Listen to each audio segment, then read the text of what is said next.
नमस्कार, स्वागत करते हैं आप सभी का हम अपने YouTube चैनल पे और मैं हूं सुरेंद्र। आज आपको मैं संगीत पारिजात के विषय में बताऊंगा। संगीत पारिजात क्या है, उसमें उस ग्रंथ में, उस पुस्तक में किस चीज़ का वर्णन है संगीत से संबंधित, इस पे हम प्रकाश डालेंगे आज।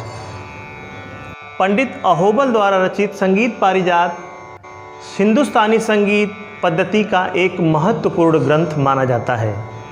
इस ग्रंथ की रचना 1650 ईस्वी के उत्तरार्ध में मानी जाती है। इस ग्रंथ में ऐसे अनेक रागों का वर्णन है जो दक्षिण भारत में विशेष रूप से प्रचलित हैं, किंतु जिस संगीत पद्धति की विवेचना इस ग्रंथ में की गई है वह उत्तरी संगीत पद्धति है। अहोबल दक्षिण भारत के निवासी थे और उत्तर भारत में आकर उन्होंने इस ग्रंथ की रचना की। भारत के संगीत के इतिहास में यह ग्रंथ कई दृष्टियों से महत्वपूर्ण है। यह अपने समय का प्रतिनिधि ग्रंथ माना जाता है। यह ग्रंथ मंगलाचरण से प्रारंभ होता है। इसके बाद इसमें स्वर, ग्राम, मूर्छना, स्वर विस्तार, वर्ण, अलंकार और राग प्रकरण में संगीत के परिभाषित शब्दों और अन्य तत्वों पर विचार किया गया है। पंडित अहोबल पूर्व लेखकों की भांति एक सप्तक में 22 श्रुतियाँ मानते थे।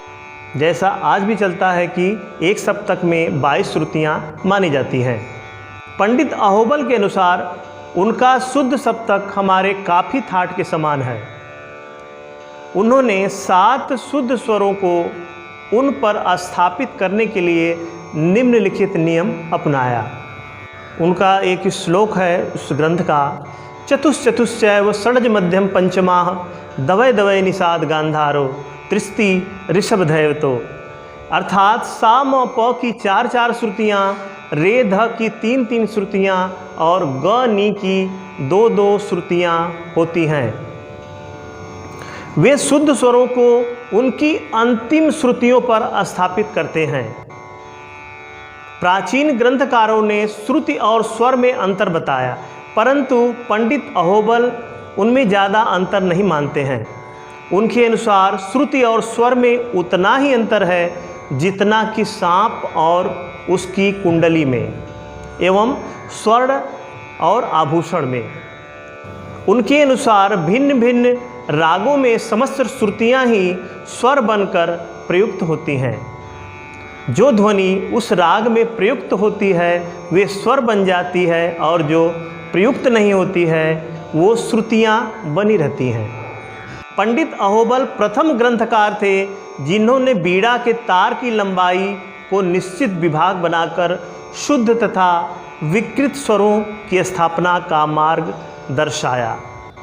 यद्यपि उन्होंने स्वर के 29 नामों का उल्लेख किया है, परंतु उन्होंने 12 से ज़्यादा स्वरों का प्रयोग नहीं किया। पंडित अहोबल ने अपने ग्रंथ में 122 रागों का वर्णन किया है।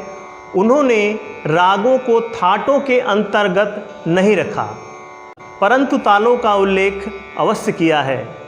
संगीत पारिजात में प्रत्येक राग में लगने वाले आरोह, अवरोह, ग्रह, अंश और मूर्छना के स्वरों का वर्णन मिलता है। उन्होंने इस ग्रंथ में अपने समय के प्रचलित रागों के गायन का समय भी निश्चित किया है। सांगीतिक दृष्टि से यह ग्रंथ बहुत ही महत्वपूर्ण है। तो आज आपको हम बताए हैं संगीत पारिजात। इसमें कहीं भी कोई डाउट हो तो आप हमसे पूछ सकते हैं। आज के लिए इतना ही। मिलते हैं नेक्स्ट वीडियो में नई जानकारी के साथ। धन्यवाद।